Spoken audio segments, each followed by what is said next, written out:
Okay guys, this week I am diving into one of my all-time favorites, chicken piccata. I oftentimes have it with veal, but I felt like chicken was way more accessible for the average Joe. It is for me even, and plus some people, veal is just not going to happen for them. So it's delicious to me, but we're going to go with chicken, which is also really, really popular and so delicious. So piccata is like basically just like a method where you take meat that's pounded thin, you dredge it in something, and then you kind of pan fry it with, we're gonna do olive oil and a little bit of butter. Butter has a lot of really good flavor. The olive oil does too. If you just do butter, the solids in the butter will burn, but with the olive oil, it's like they work together in the pan. It's great. And fresh lemon juice and capers. So I'm gonna show you these, can you see? These little guys. They look like little tiny green berries. And a caper, I actually looked it up because I wanted to make sure I gave you the real exact information. It's an unopened flower bud from a Mediterranean plant called, I'm gonna look at my note right here, Capparis spinosa. I'm probably saying that totally wrong, but I tried. Which is, it basically, I don't know what the plant is, but it has kind of a lemony, olivey, salty taste. And I like them.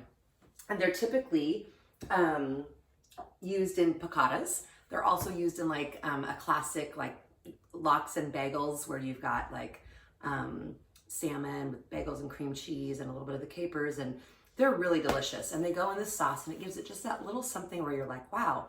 And you guys are not that expensive. I bought mine at my local Fred Meyer, which is a grocery store here in the Northwest if you're watching elsewhere, but they're not pricey. They shouldn't be. And they're typically packed in a little bit of vinegar and salt. So, and they aren't like bad for you or anything. So you just drain out some. And then a touch of white wine, which is optional if you didn't want to have white wine in there. It's not a lot, but you can opt out if you want. And then some chicken stock. So it's a really simple sauce that will then go over this chicken that we kind of pound out. You can see I've got some broccolini over here on the side, and then I'm gonna serve mine with some toasted cauliflower rice. We're still keeping it healthy around here. It's going good, so gonna stay with it. But mashed potatoes would be glorious. I'm telling you, they'd be so good. So this is actually one of those weeknight meals that comes together real fast, and it seems kind of fancy, but it's not, and there's not a ton of ingredients. So I'm real excited to share this one with you, my easy chicken piccata. Let's get started. Got my magic gloves on because I'm gonna be doing a bunch of things and I don't wanna stop and have to wash my hands. But really, little kitchen gloves that are disposable, I do use them all the time. So I'm gonna start, I got 2 chicken breasts right here. So this recipe makes enough for 4, but it's super easy to basically expand it for more people. So I'm gonna start out with doing what's called butterflying the chicken. So with my knife, I pick about a halfway point and kind of angle my fingers up and just gently rock the knife back and forth.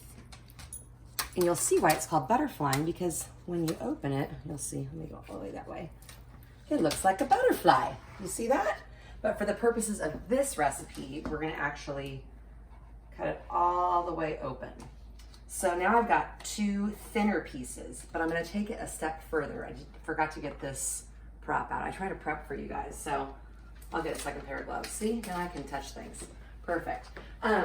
So with the chicken, it's really important that you have it nice and thin, and it partly when you pound it, it gives it a little bit of a tenderization. So I'm just gonna do a little wax paper. Now there's a lot of things you already have in your kitchen. You don't have to have a fancy meat pounder. You can use the back of a small skillet. You can use a rolling pin, or you can use, I'm walking over here for just a sec. I've been preheated for my broccolini. This is a little meat pounder, and it's a little bit like a heavy weight, but this is what I have to use. So this guy's already pretty thin. I'm gonna give him a few pounds to get him. So I kind of like make these things like they're people. I call it him, but it was at one point, you know, somebody. Okay, so you're going for about 1/4 inch thick. And I just kind of feel with my hand to see how they feel even. This one, the second guy over here, it's bigger, got a little bit larger in size, and that's okay. They don't need to be the exact size. It has more to do with portion. So the next step is I want to salt and pepper these pretty generously, and I've just got some kosher salt right here. And I'm gonna go with a little bit of pepper and crack that on there. Flip these guys over. And the nice thing when you're working with a board is you can easily flip things, and a little bit more salt. So we already, really simple, chicken, salt, pepper. You can totally do this. And then it's just a dinner plate with some flour on it. I did put a little bit of salt and pepper on here, not a ton, but just to give it a touch of a season. So all you're doing is just doing what they call dredging in flour, just getting it kind of lightly coated with flour, and then just shake it like this, shake the excess off, and I'm just gonna set it over here to the side until I get the rest of them done. But this is a really simple process, and you're basically making a barrier between the chicken and then the fat that you'll be frying it in, which will be olive oil and butter. And it'll give it a nice light coating. And I suppose if you were gluten-free, you could probably do this with gluten-free flour, the kind that's kind of like a 1-to-1 ratio. It might not have the exact same effect, but it'd be pretty similar. So shaking this chicken breast off, and I'm gonna do the rest of them, and I'll be right back. Okay, so I have about 3 tablespoons of olive oil and 2 tablespoons of butter down in my pan. It's on medium-high heat, and that's all melty and bubbly. And I'm gonna go in with my little chicken cutlets here that are just lightly breaded. And so you just work in batches. It's just 2. If you have a larger fry pan that'll accommodate more, that's great. But it's about 2 to 3 minutes per side. Flip it, and then just remove it to a side plate. And then we're gonna make the sauce in the pan with the chicken not in it, and there'll be some little brown bits in the bottom, the fond, the yummy stuff where all the flavor lies. And then I will then put the chicken back in the sauce and let it kind of swim in there and get all coated. It's so good, and it's just this fresh, yummy, lemony, buttery, with the capers and a little bit of white wine sauce that you just want to lick it up. It's so good. All right, see you in a sec.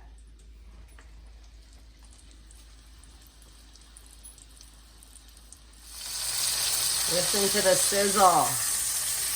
All right. So I've done my second cutlet. Getting those removed. And those go to the side right here.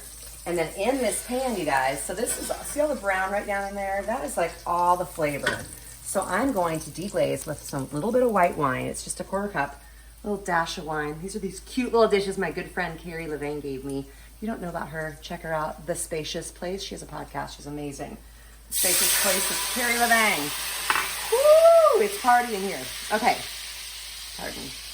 So now I'm just going to use my little rubber spatula and just kind of scrape up the goody bits. Oh, that's all the flavor town, y'all.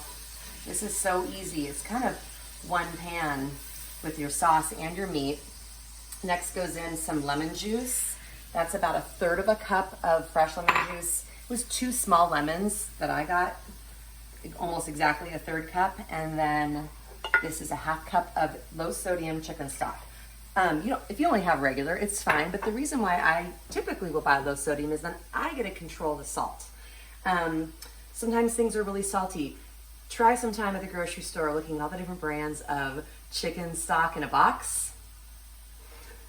The sodium varies widely, so you never quite know what you're gonna get. So go low sodium, and then you get to add salt instead of be like, wow, this is a little too salty, which is always a bummer. Okay, so that's gonna be in there. I'm gonna turn it up to on the higher side of medium high. I'm also gonna add in my capers.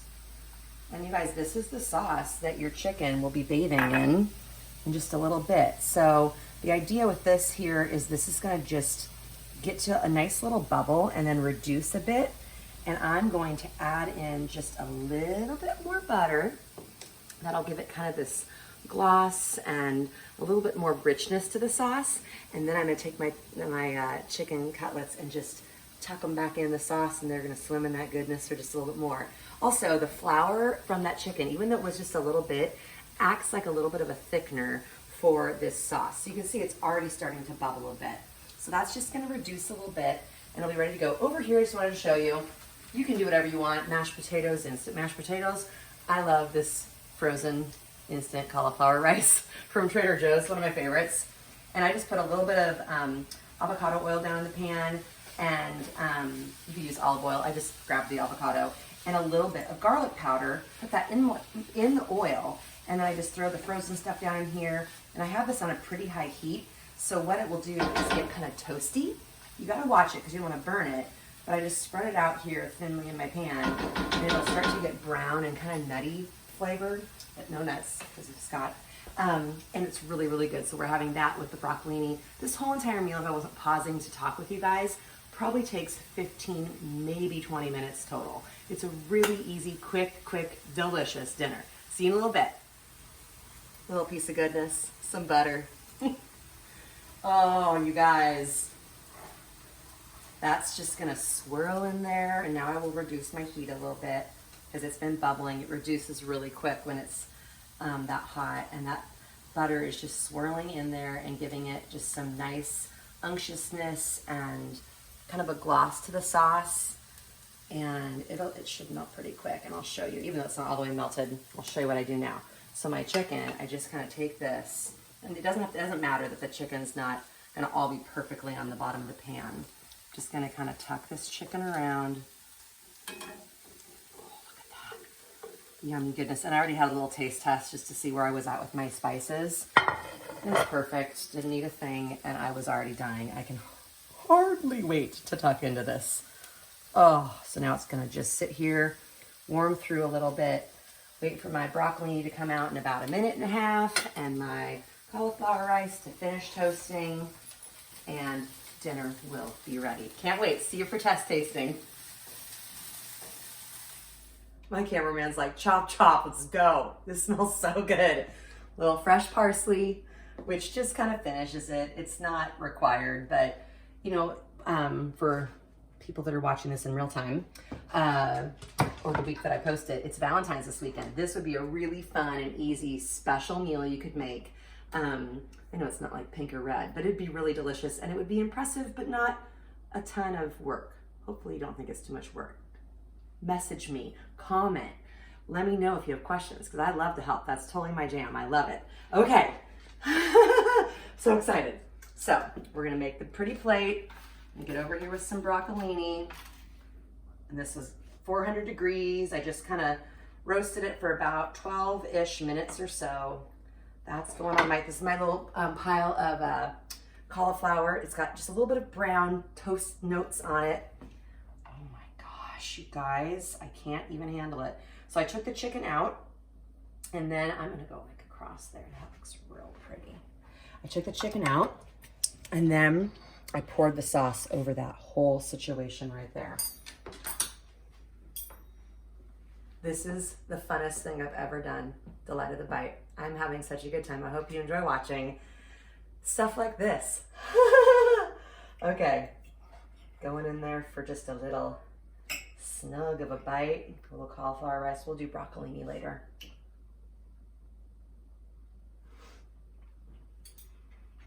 Cue the heaven music. Oh my goodness. Sometimes I impress myself, I gotta be honest. I've eaten this dish a lot. I made a version of it once when I was in culinary school, and I have not, to be honest, made it at home. It's gonna become a regular problem around here. And honestly, you can cut back on some of the butter and olive oil. I felt like it was a little much. I do a lot of sampling of recipes and look at a lot of things and then kind of put together what I feel like is the right portions based on what I've read. But you guys, this is outstanding. You've got to make this one. You can do it. Looks fancy, real easy to do. Okay, Delight of the Bite. Subscribe, share, and tell your friends. Hit the bell and subscribe to my YouTube channel if you haven't. Come on over to Instagram and follow me at Delight of the Bite. And I think that's about it. Just tell your friends that I'm here. I'm having so much fun, and I'm not really doing any of the special things you need to do to grow your YouTube. I barely know how to put these videos together, so I'm slowly but surely getting there. So thank you so much for watching. Easy chicken piccata. Do it.